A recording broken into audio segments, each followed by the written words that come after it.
श्री राम। जय श्री राम। प्रभु की कृपा में सब काजू जन्म मार सफल आजू बाबा बजरंगबली की कृपा से दिनांक 18 मार्च 2023 से 6 अप्रैल 2023 तक हमारे संकल्प के अंतर्गत हमने 15 हनुमान जी के सिंदूरी विग्रहों की स्थापना विधि विधान से 15 अलग अलग स्थानों पर संपूर्ण कर ली। इसके परिणाम स्वरूप आज हम मेहंदीपुर बालाजी महाराज के धाम को जा रहे हैं। बीच में बदायूं जिले में हमारी एक कर्मठ जुझारू और बहुत ही मेहनती श्रीमती रजनी मिश्रा जी, आप यहाँ बदायूं की निवासी हैं। बड़े भाई श्री आदरणीय प्रमोद मिश्रा जी, आप हस्बैंड वाइफ हैं।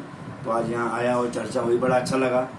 और समाज में भी जब मैं गया जिले में, हमारे गुरु जी हैं दातागंज वाले देवचरी वाले स्वामी जी, तो वहाँ भी मैंने सुना और आपके बारे में बड़ा अच्छा रिजल्ट रहा। और शायद उस समय हमारा परिचय नहीं था, लेकिन आपके अच्छे व्यक्तित्व और आपके सद्विचार और आपके अच्छे जो आप समाज में सहयोग कर रही हैं, जो समाज में आप मदद कर रही हैं लोगों की, तो उससे मुझे ये जानने को मिला कि हाँ, आप बहुत अच्छा काम कर रहे हो। और मेरा भी एक छोटा सा संकल्प है, मैं आपको बताऊं, 1101 हनुमान जी की प्रतिमाओं की स्थापना का है, जिसमें आज हम वर्तमान में 71 नंबर पे आ गए हैं।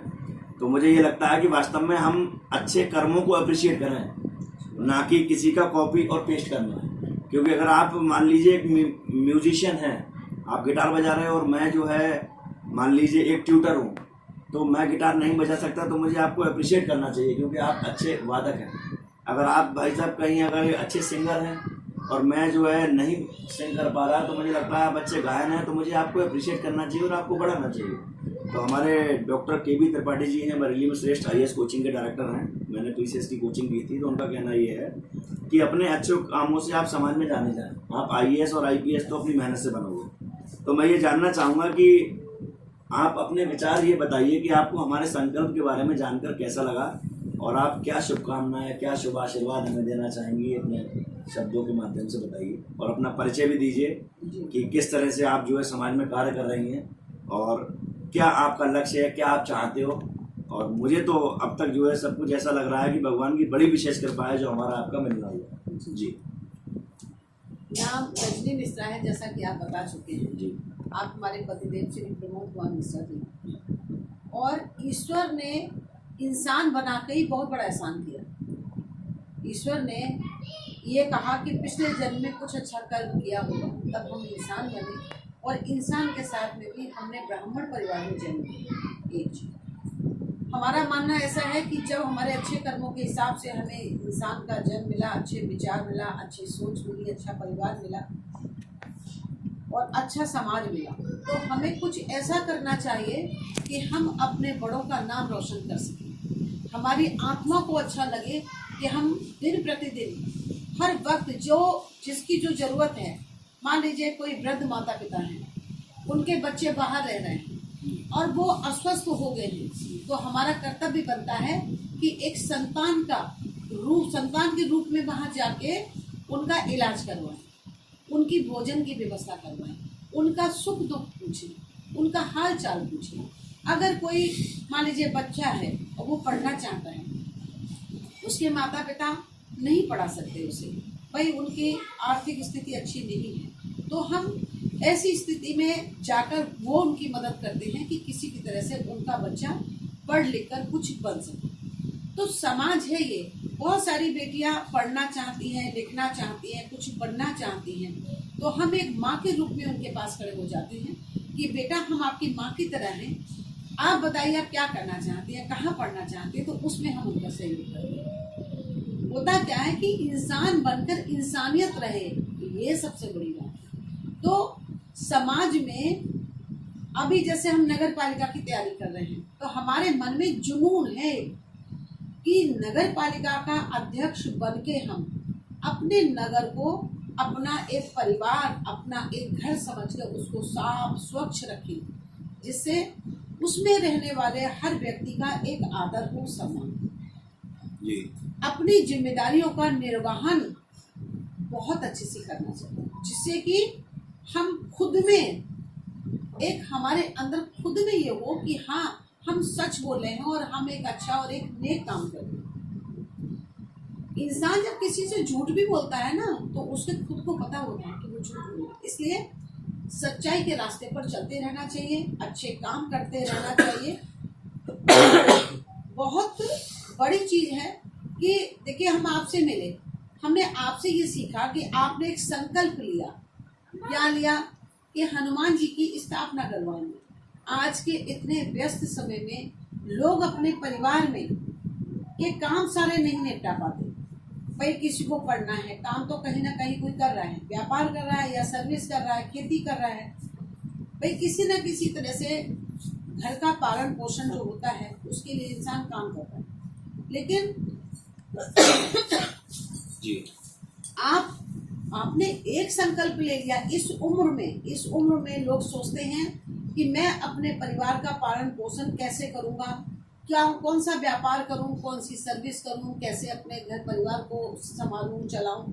लेकिन आपने इस कलयुग में एक इतने अच्छे विचारों के साथ हनुमान लला जो कि साक्षात चिरंजीवी हैं, आपने उनका संकल्प लिया कि हम इतने हनुमान जी की स्थापना करवाएंगे।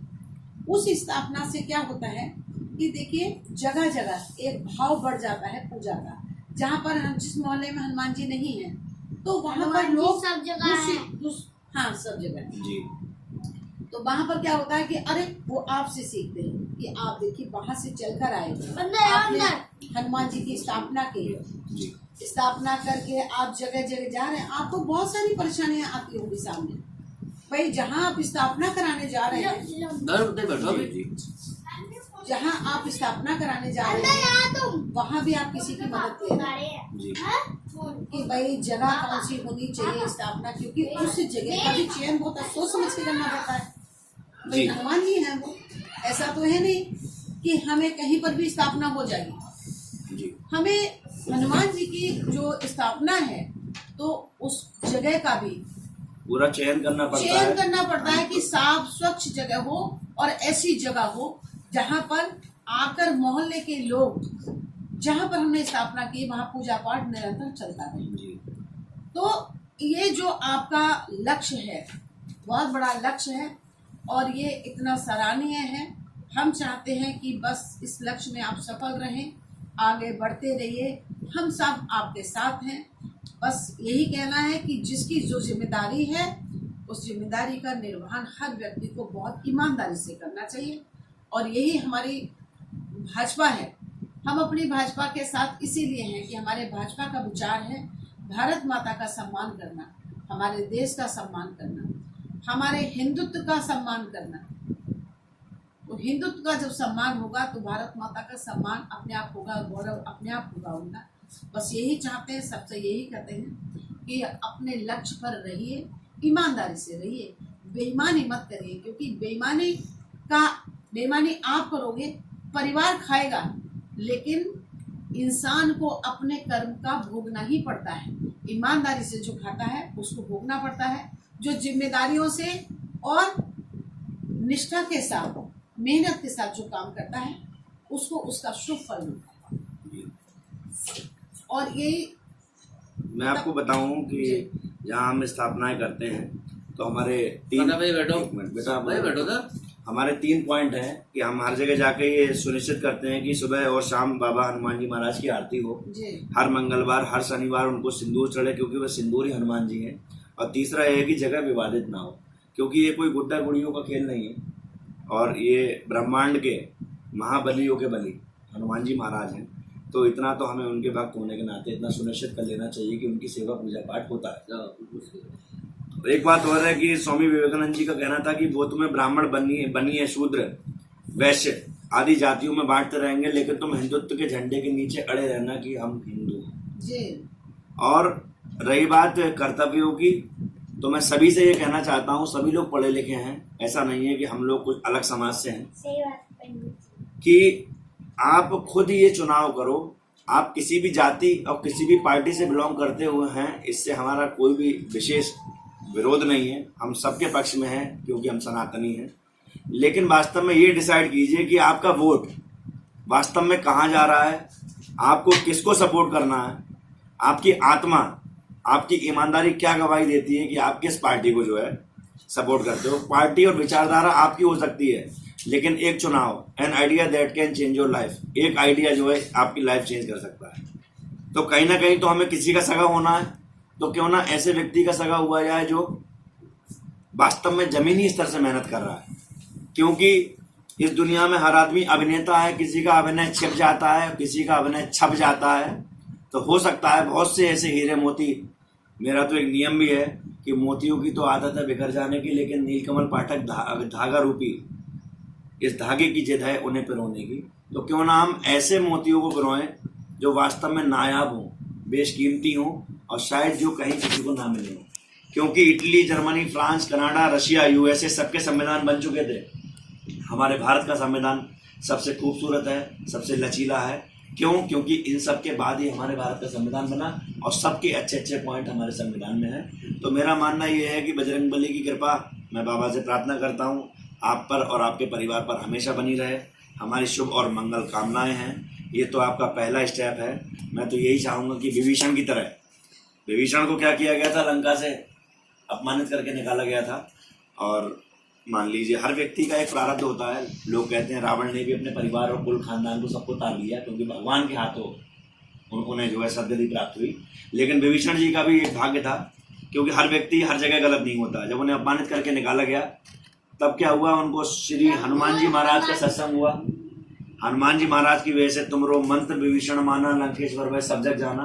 उनको लंका का राजपाट मिला और वह लंका के राजा बने। तो जब उनके साथ ऐसा हो सकता है, तो मुझे लगता है आपके भी जीवन में क्या पता किस रूप में पवन पुत्र हनुमान या माँ गायत्री, माँ दुर्गा के आशीर्वाद स्वरूप क्या पता कौन व्यक्ति ऐसा आ जाए जो आपका कल्याण कर जाए। और मैं भगवान से भी ये प्रार्थना करूंगा कि आपका परिवार पर अपनी कृपा बनाए रखें, और जहाँ पर भी आप रहें अपने अच्छे कर्मों के द्वारा समाज को प्रकाशित करते रहें। जय श्री राम। जय श्री राम।